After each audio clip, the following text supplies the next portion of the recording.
अगर आपके बहुत सारे सर्विस इनवाइसेज हैं एक्सेल सीट में और आप उनको सीधा टैली में इंपोर्ट करना चाहते हैं बिना टाइम को खराब किए हुए, तो ये वीडियो खास आपके लिए है क्योंकि इस वीडियो में मैं आपको बताने वाला हूं कि किस तरह से आप एक्सेल से अपने सर्विस इनवाइसेज को टैली में इंपोर्ट कर सकते हैं, वो भी बिल्कुल आसान तरीके से। तो वीडियो को पूरा देखिएगा, कहीं पे भी मिस मत करिएगा। तो नमस्कार दोस्तों, मेरा नाम है वीरेंद्र कोगरेती और टैली टेक्निकल चैनल पर आपका स्वागत है। चैनल पे नए हैं तो चैनल को सब्सक्राइब करिए, साथ में बेल आइकन को भी क्लिक करिए इसी तरह की नई नई वीडियोस देखने के लिए।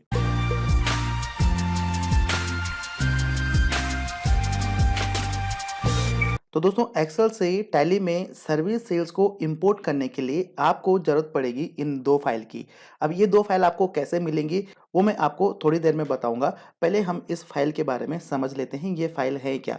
तो यहाँ पे फर्स्ट फाइल जो है ये है आपका टूल जो टीसीपी फाइल है, जो कि टैली के साथ कॉन्फ़िगर होगी और जिसकी मदद से आप इस एक्सेल शीट से डाटा को इंपोर्ट कर पाएंगे। और जो दूसरी जो फाइल है वो है एक्सेल फाइल, जो कि एक फॉर्मेट है जिस फॉर्मेट में आपने अपने डाटा को रखना है। तो यहाँ पे टीसीपी फाइल के बारे में हम बाद में समझते हैं, पहले हम इस एक्सेल शीट के बारे में समझ लेते हैं कि इसमें हमें डाटा किस तरह से लगाना है, किस तरह से रखना है, जो कि ये टैली में इंपोर्ट हो जाए। तो इस शीट को मैं यहाँ पे ओपन करता हूँ। तो ये सीट हमारी ओपन हो गई है। अब इस तरह की सीट आपको देखने को मिलेगी और इस फॉर्मेट में आपने डाटा रखना है। अब यहाँ पे मैं आपको एक-एक रो, एक-एक कॉलम के बारे में समझा देता हूँ कि यहाँ पे कैसे आपने डाटा रखना है, कौन से कॉलम में कौन-सा डाटा आपने रखना है। तो यहाँ पे आपने 2 चीज़ों का बखूबी ध्यान रखना है। सबसे पहली चीज़, आपने इस शीट को नहीं छेड़ना है। मतलब जो एक कॉलम है, कॉलम को ना ही आप डिलीट करेंगे, ना ही आप इनके रीनेम करेंगे। तो ये जो कॉलम है, इनको ऐसे का ऐसा रहना देना है। अगर आप किसी कॉलम को डिलीट करेंगे या किसी कॉलम को आगे-पीछे कर देंगे, उनके कॉलम्स को आगे-पीछे कर देंगे या मिसमैच कर देंगे, तो ये सीट आपकी इंपोर्ट नहीं होगी, क्योंकि जो इसका इंपोर्ट टूल है वो डायरेक्टली इस सीट को रीड करेगा, जो कि उस टीसीपी फाइल में सेट हो रखा है कि इस कॉलम में ये वैल्यू या ये चीज़ें एंटर होंगी। उसी से ही वो टूल इसको रीड कर पाएगा। तो ये क्लियर है कि आपने इसको चेंज नहीं करना है। दूसरी चीज़, जो भी मास्टर हैं आपके यहाँ पे, वो आपने अपने टैली में पहले ही बना देने हैं, क्रिएट कर देने हैं और एज़ पर दी जीएसटी करना है। अगर आप चाहते हैं कि आपकी जीएसटी की रिटर्न में कोई एरर ना आए, वो भी साथ के साथ तैयार हो जाए, जैसे आप एंट्रीज़ को इंपोर्ट करें, तो आपको उनकी कॉन्फ़िगरेशन पहले ही कर देनी है। तो यहाँ पे बात करते हैं पहले कॉलम की। तो यहाँ पे ए कॉलम में आप देखेंगे सीरियल नंबर है, ये आप अपनी अकॉर्डिंगली रख सकते हैं। ये सिर्फ एक व्यूइंग पर्पस के लिए है, ताकि आपको पता लग जाए कितनी एंट्रियां हैं। ठीक है। उसके बाद बात करते हैं बी कॉलम की। तो बी में आपने अपना इनवाइस नंबर सेट कर देना है। अब आप कहेंगे कि इनवाइस नंबर तो ऑटोमेटिकली पिक होना चाहिए। तो यहाँ पे ऑटोमेटिकली पिक नहीं होगा। जो भी आप यहाँ पे इस कॉलम में इनवाइस नंबर रखेंगे, तो वही आपके इनवाइस नंबर टैली में शो करेगा, क्योंकि जो आपका सेल्स का जो आपका वाउचर टाइप रहेगा, उसमें जो आपकी वाउचर नंबरिंग रहेगी वो मैनुअल रहेगी। यहाँ पे ध्यान दीजिएगा, जो ये रॉ है आपकी, ये पूरा एक इनवाइस है। ठीक है। इस इनवाइस एक एक नंबर इनवाइस है, तो एक नंबर इनवाइस की सारी डिटेल्स उसी रॉ में आगे आपको डालनी है। एक इनवाइस नंबर का एक ही रॉ में आपको यहाँ पे मेंशन रखना है। अब गलती से अगर आपके डुप्लीकेट यहाँ पे हो जाते हैं, मतलब जो इनवाइस नंबर आप चेंज नहीं कर पाए हैं, तो वो आपका इंपोर्ट नहीं होगा, क्योंकि वो डुप्लीकेट होगा, तो वो टैली उसको मिस कर देगा, आगे बढ़ जाएगा। तो यहाँ पे आपका हो गया इनवाइस नंबर।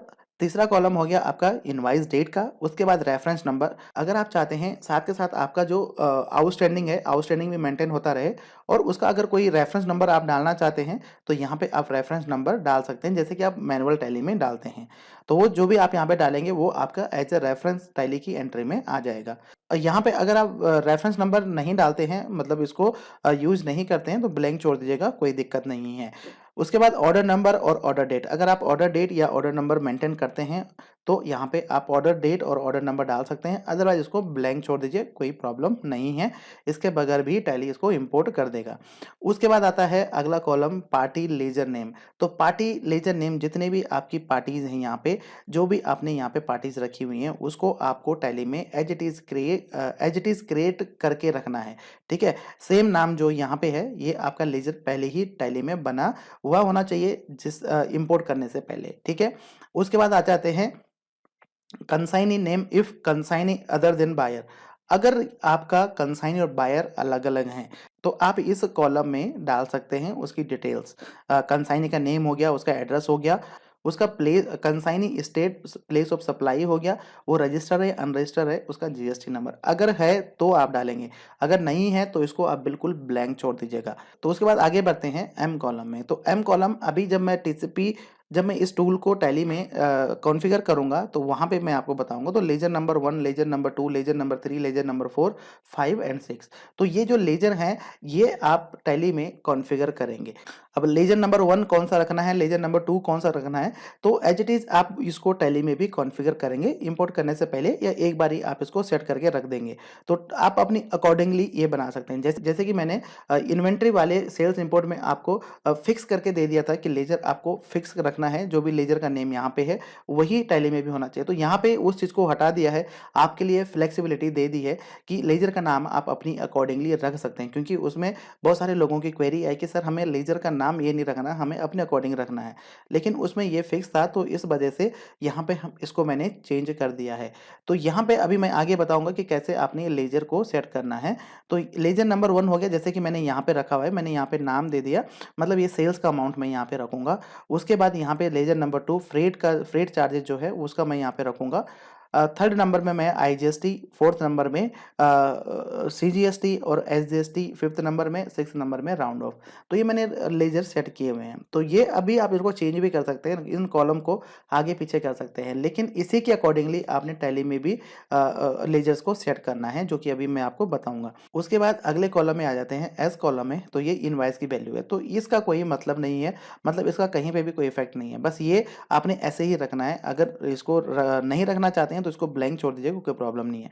इसको इसलिए यहाँ पे रखा है कि पता लग जाए कि हमारी इनवाइस का टोटल वैल्यू हमारा क्या है, मतलब टोटल इनवाइस की अमाउंट कितनी बन रही है। तो यहाँ पे मैंने फॉर्मूला भी सेट किया हुआ है, तो ये जो यहाँ पे आ रहा है ये इन सब का प्लस होके आ रहा है, ठीक है। अब दूसरी बात, यहाँ पे अगर आपका सीजीएसटी, आईजीएसटी या एसजीएसटी है, उसको आप फॉर्मूले के थ्रू भी यहाँ पे कैलकुलेट करवा सकते हैं, उसमें कोई प्रॉब्लम नहीं है। जैसे मैंने यहाँ पे फॉर्मूला लगा रखा है कि इसका जो है 9% यहाँ पे है, ठीक है। तो अब यहाँ पे अगर आपका आईजीएसटी है तो आईजीएसटी वाले कॉलम में आप अमाउंट डालेंगे, मतलब जो आप सेट करेंगे अभी, तो उसमें आप अमाउंट डालेंगे। अगर आईजीएसटी है तो आईजीएसटी में डालेंगे, सीजीएसटी है तो सीजीएसटी में, एसजीएसटी तो एसजीएसटी में। अगर राउंड ऑफ करना है तो राउंड ऑफ कर सकते हैं, पॉइंट के हिसाब से राउंड ऑफ कर सकते हैं, और अगर आपका फ्रेट चार्ज है तो फ्रेट चार्जेस डाल सकते हैं, ठीक है। उसके बाद जो टी कॉलम है, नरेशन, तो ये वाउचर की नरेशन है, तो ये नरेशन आपको आपके टैली की वाउचर के नरेशन में आ जाएगी।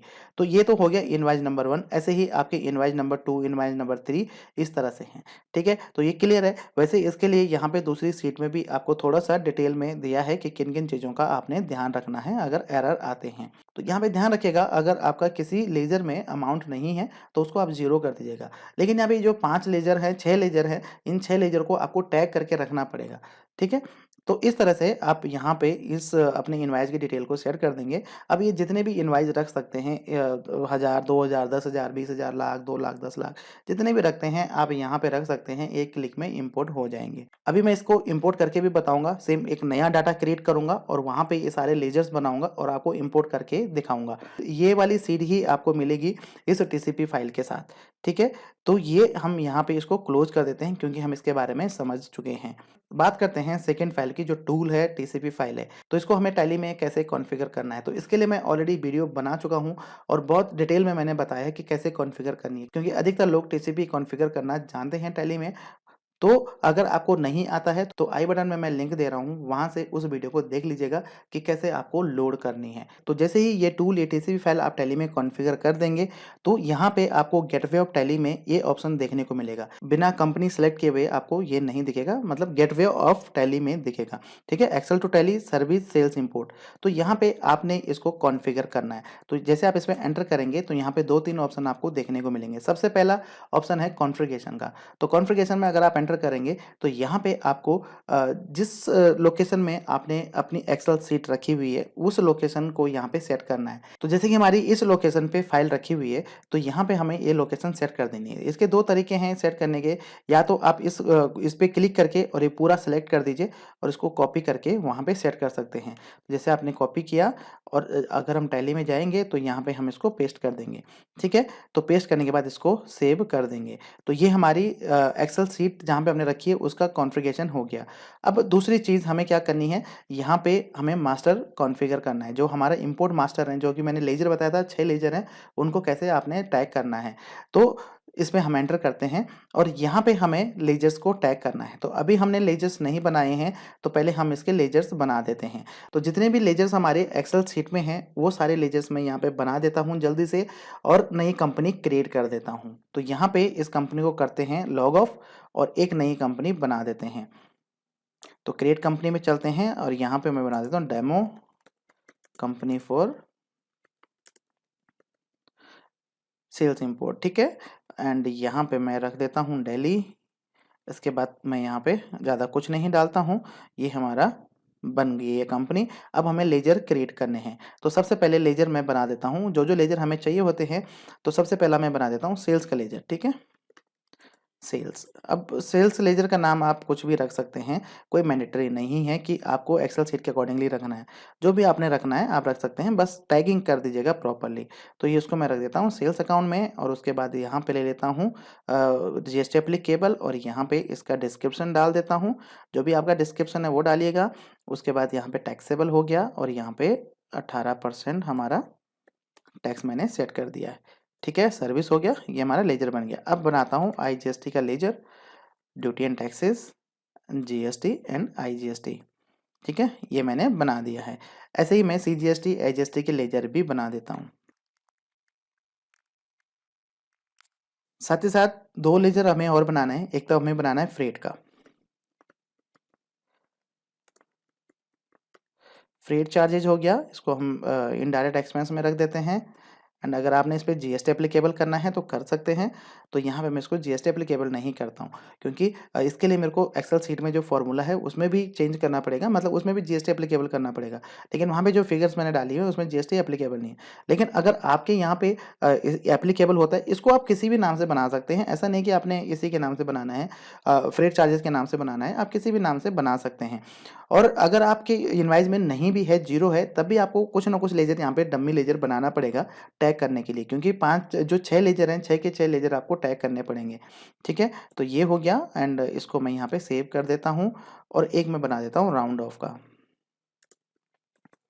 तो ये हमारा हो गया इनडायरेक्ट एक्सपेंस, और इसको भी मैं जीएसटी में नहीं रखूंगा, जीएसटी नॉट एप्लीकेबल रखूंगा, और इसको मैंने सेव कर दिया।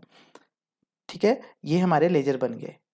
अब हमें क्या करना है, अब लेजर को टैग करना है, राइट। तो यहाँ पे हम चलते हैं। तो ये नई कंपनी हमारी, इसमें हम पेस्ट कर देते हैं। सबसे पहले कॉन्फ़िगर कर देते हैं, उसमें मास्टर इंपोर्ट में चलते हैं।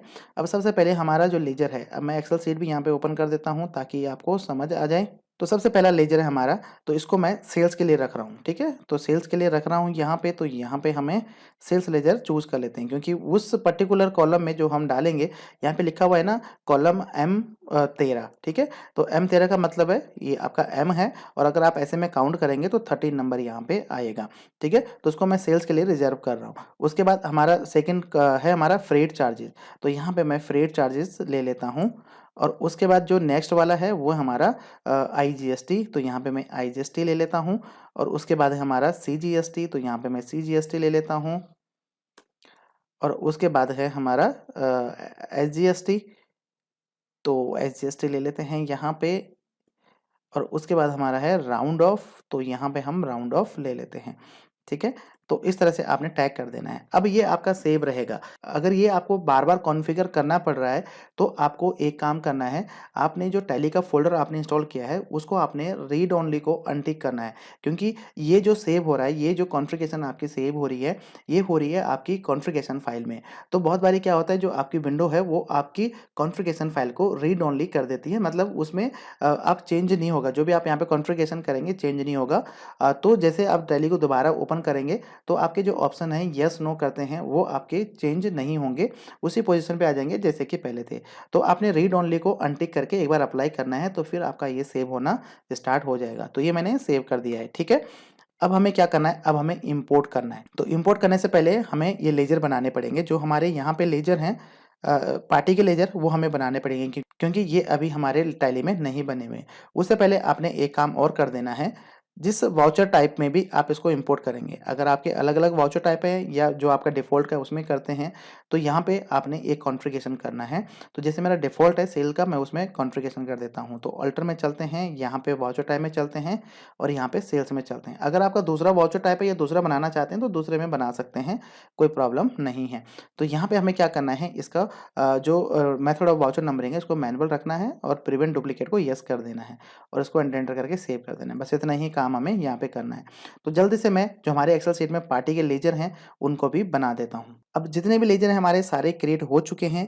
अब यहाँ पे जो भी मेरी पार्टीज़ हैं, सबको मैंने अनरजिस्टर्ड डीलर में रखा है, क्योंकि इनका मेरे पास जीएसटी नंबर नहीं था, क्योंकि ये डमी एंट्रीज़ हैं, तो इनको मैंने अनरजिस्टर्ड डीलर में रखा है। अगर आपके रजिस्टर्ड डीलर हैं, मतलब जिसको आप सेल कर रहे हैं वो रजिस्टर्ड है, तो प्रॉपर उसका लेजर बना दीजिएगा, ताकि आपको जीएसटी के रिटर्न में कोई प्रॉब्लम ना आए। तो इसको अब हम इम्पोर्ट करते हैं। तो इस शीट को हम कर देते हैं यहाँ पे क्लोज, और क्लोज करने के बाद हम इसको टैली में चलते हैं और टैली में हमें जाना पड़ेगा इंपोर्ट करने के लिए सर्विस सेल्स इंपोर्ट में, और यहाँ पे हमें जाना पड़ेगा सर्विस सेल्स इंपोर्ट में। तो यहाँ पे हमें ये एक्सेल शीट दिखाई दे रही है। अब ये कहाँ से दिखाई दे रही है, अगर आपको यहाँ दिखाई नहीं दे रही है तो आप अपना जो पाथ है कॉन्फ़िगरेशन में, इसको चेक करिएगा, ठीक है। तो जो भी आपका जिस फोल्डर में भी आपने ये फाइल रखी हुई है, एक्सेल शीट रखी हुई है, वो आपने यहाँ पे प्रॉपर सेट कर देना है। अगर आपका सही होगा तो यहाँ पे आपको शीट यहाँ पे शो करेगी, ठीक है। तो अब हम इसको इंपोर्ट करते हैं। तो इस फाइल को हम यहाँ पे चूज़ कर देते हैं और चूज़ करने के बाद इसको हमें यहाँ पे वाउचर टाइप चूज़ करना पड़ेगा। तो जिस वाउचर टाइप में भी आप लेना चाहते हैं, आप ले सकते हैं। सारे सेल्स के वाउचर टाइप आपके यहाँ पे आ जाएँगे, ठीक है। तो जैसे हम इसको एंटर करेंगे, तो एंटर करने के बाद एक्सेप्ट करेंगे, और एक्सेप्ट करने के बाद यहाँ पे ये थोड़ा-सा टाइम लेगा, डिपेंड करेगा आपके एक्सेल शीट में कितने एंट्रीज़ हैं। अगर बहुत ज़्यादा एंट्रीज़ हैं, 1000, 10,000, 20,000 एंट्री हैं, तो ये थोड़ा-सा टाइम लगेगा। हो सकता है कि आपका आधा सेकंड या 1 मिनट ले सकता है उसको चेक करने में, ठीक है। तो ये जब पूरा डाटा चेक करेगा, फिर आपके पास ये ऑप्शन यहाँ पे आएगा, do you want to check ledger not available in data. तो उसको अगर आप एंटर करेंगे, तो यहाँ पे आपको लिस्ट आ जाएगी। अगर कुछ ऐसे लेजर होंगे जो कि टैली में नहीं बने हुए हैं और आपके एक्सेल शीट में, तो यहाँ पे लिस्ट आ जाएगी, पहले आपको वो क्रिएट करने पड़ेंगे। अदरवाइज़ आप इसको स्किप करिए। तो उसके बाद आपके पास दूसरा ऑप्शन आएगा, do you want to import. तो जैसे आप इसको यस करेंगे, तो टोटल कितनी एंट्री है हमारी उस एक्सेल शीट में, टोटल 30 एंट्री है। तो जैसे हम इसको एंटर करेंगे, तो सारी की सारी एंट्री हमारी यहाँ पे इंपोर्ट होना स्टार्ट हो जाएंगी। तो अब हम देखेंगे क्या हमारी 30 की 30 एंट्रीज यहाँ पे इंपोर्ट हुई हैं या नहीं हुई हैं। तो यहाँ पे हम करते हैं DSS। तो यहाँ पे देखिए 30 की 30 एंट्रीज हमारी यहाँ पे इंपोर्ट हो चुकी हैं। तो ये सारी एंट्रीज हैं और ये इस तरह से एंट्रीज हमारी यहाँ पे इंपोर्ट हो जाएंगी। ये हमारा वाउचर नंबर हो गया, ये हमारा डेट हो गया, किस पार्टी को हमें बिल कर रहे हैं, उसकी जो भी डिटेल्स हैं वो सारी यहाँ पे आ जाएंगी। एंड उसके बाद यहाँ पे आप सेल्स लेजर जो कि हमने टैग किया था, अब फ्रेट लेजर, जैसे कि हमने इस पर्टिकुलर एंट्री में, अगर मैं आपको सीट खोल के दिखाऊं, तो इस पर्टिकुलर एंट्री में फ्रेट चार्जेस हमने नहीं रखा था। ये फर्स्ट एंट्री है, तो यहाँ पे सेल्स अमाउंट हो गया, फ्रेट चार्जेस हमने नहीं रखा था, तो फ्रेट चार्जेस हमें यहाँ पे नहीं दिख रहा है, सिर्फ CGST और HST हमें यहाँ पे दिख रहा है, ठीक है। और ये नरेशन हो गया, तो ये नरेशन हमारी यहाँ पे आ रही है। तो इस तरह से आप इसको इंपोर्ट कर सकते हैं। अब हम जीएसटी की रिटर्न देख रहे हैं कि जीएसटी की रिटर्न हमें कैसे दिखा रहा है। तो जीएसटी की रिटर्न में चलते हैं, तो ये देखिए 30 की 30 एंट्रीज आपको जीएसटी के रिटर्न में देखने को मिल रही हैं। अब ये B2C में आ रही हैं, क्योंकि ये सारी की सारी पार्टी मैंने अनरजिस्टर्ड डीलर में रखी हैं। अगर आपकी रजिस्टर्ड डीलर में है, तो ये आपके B2B में आ जाएंगी, कोई प्रॉब्लम नहीं आएगा आपको रिटर्न फाइल करने में भी। दूसरी चीज़, आप यहाँ पे अगर आप आउटस्टैंडिंग मेंटेन करते हैं, तो आउटस्टैंडिंग भी आपको यहाँ पे बहुत ही बढ़िया तरीके से देखने को मिल जाएगी। जैसे कि आप चलते हैं display, statement of accounts, outstanding, और यहाँ पे अगर आप रिसीवेबल में चलेंगे, तो देखिए सारी एंट्रीज आपकी यहाँ पे आउटस्टैंडिंग में भी शो कर रही हैं, 30 की 30 एंट्रीज। तो अगर आप इनकी पेमेंट एडजस्ट करना चाहते हैं, बिल वाइज एडजस्ट करना चाहते हैं, तो वो भी आपके यहाँ पे हो जाएगी, कोई प्रॉब्लम आपको नहीं आएगी। तो इस तरह से आप इसको इम्पोर्ट कर सकते हैं। अगर आप टैली ERP9 यूज़ कर रहे हैं, तो टैली ERP9 में भी आप इसी तरह से सेटिंग करेंगे, सारे ऑप्शन यही रहेंगे, कोई भी आपको प्रॉब्लम नहीं आएगी। तो जो ये TDL फाइल है, ये टूल है, ये आपके टैली ERP9 और टैली प्राइम दोनों में काम करेगा। ये जो टीसीपी फाइल है ये आपको दोनों में सपोर्ट करेगी। अब बात आती है कि ये जो टीसीपी फाइल है, ये जो टूल है और ये एक्सेल शीट है आपको मिलेगा कैसे?